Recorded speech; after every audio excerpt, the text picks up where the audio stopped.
Viviane Martinello raconte sur la chaîne Atlas do Milagre. Un jour, j'avais le micro dans la main pendant un culte et Dieu m'a parlé. Il m'a dit « Je cherche des personnes qui sont prêtes à laisser le micro et la plateforme et qui vont chercher ceux que j'aime. » Je lui ai répondu « Dieu, est-ce vraiment toi qui me parles ?» Alors Jésus m'a dit « Ma fille, si je venais aujourd'hui ici, à Criciúma, où penses-tu que j'irais ?» Je lui ai dit « Je ne sais pas, Seigneur, peut-être à l'église, mais dans quelle église irais-tu » Et Jésus m'a répondu « Quand je suis allé en Samarie, je ne suis pas allé dans un lieu religieux. Je suis allé simplement vers un puits pour rencontrer une femme que personne n'aurait choisie, une femme rejetée, pécheresse, perdue, blessée, frustrée. Et Jésus m'a dit « Aujourd'hui encore, je ferai la même chose. » Puis il m'a dit « Tu es mes mains et mes pieds ici-bas. » Beaucoup de personnes se battent pour être visibles. Beaucoup se battent pour avoir un micro, une plateforme, une position dans un ministère. Mais Jésus m'a dit « Je veux que tu considères de tout cela comme sans valeur comparé au fait de me connaître réellement. » Je lui ai répondu « Je veux te connaître davantage. » Alors il m'a dit « Alors abandonne tout. » Et j'ai fait quelque chose qui allait bien au-delà du simple fait de quitter la télévision pendant 1 an. J'ai laissé mon ministère pendant 1 an. J'ai quitté la plateforme, j'ai posé le micro, j'ai tout laissé. Je me suis dit, je ne veux plus être devant les autres. Et Dieu m'a parlé, maintenant, je veux que tu ailles vers les prostituées. Va dans les prisons, va dans les quartiers défavorisés, parce qu'il y a mes fils et mes filles là-bas. Je veux que tu leur dises que papa les aime, qu'elles ont un père. La première fois que je suis allée dans une zone de prostitution, j'y suis allée avec mon mari, mais il était resté dans la voiture. Je suis entrée dans une boîte de nuit. J'ai parlé à la femme qui dirigeait l'établissement et je lui ai dit « Dieu m'a envoyé ici ». Elle m'a demandé « Pour faire quoi ?»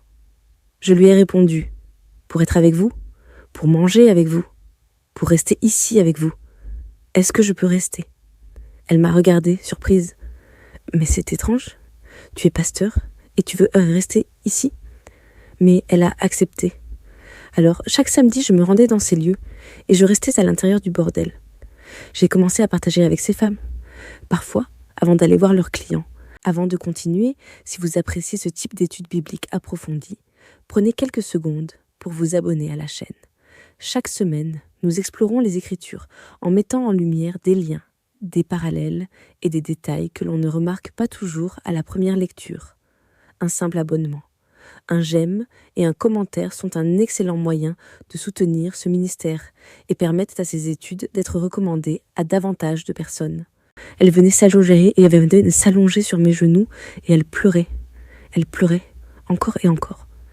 J'ai commencé à connaître leurs histoires, leurs blessures, leurs souffrances, et j'ai commencé à les accompagner. Dieu me donnait des directions très précises. Il me disait « Ne commence pas par leur dire qu'elles doivent apprendre à me connaître.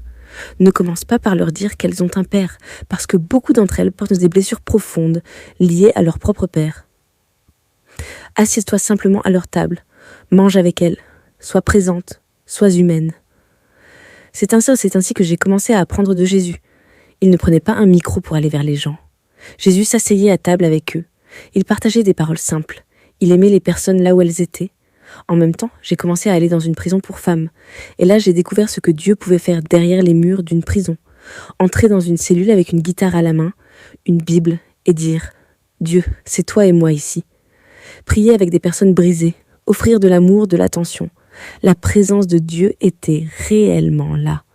Le Saint-Esprit n'est pas enfermé par des barreaux. C'est pour cela que beaucoup de personnes sont prisonnières, pas seulement derrière les murs d'une prison, mais aussi dans des addictions, dans des blessures religieuses, dans des prisons émotionnelles. Et la présence de Dieu venait dans ces lieux d'une manière très forte. Là-bas, j'ai appris à perdre ma honte et ma peur, sans même m'en rendre compte.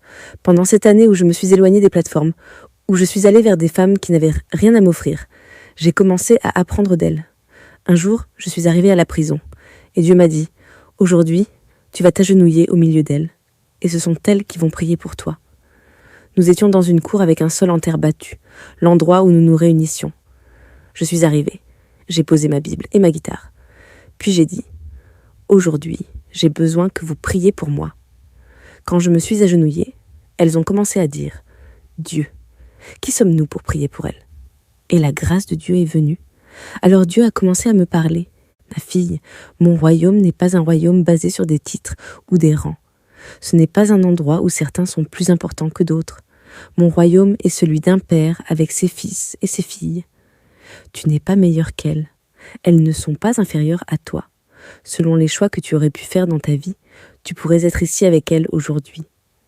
Et depuis ce jour, j'ai continué à les accompagner avec ce cœur-là, un cœur rempli d'amour et de compassion.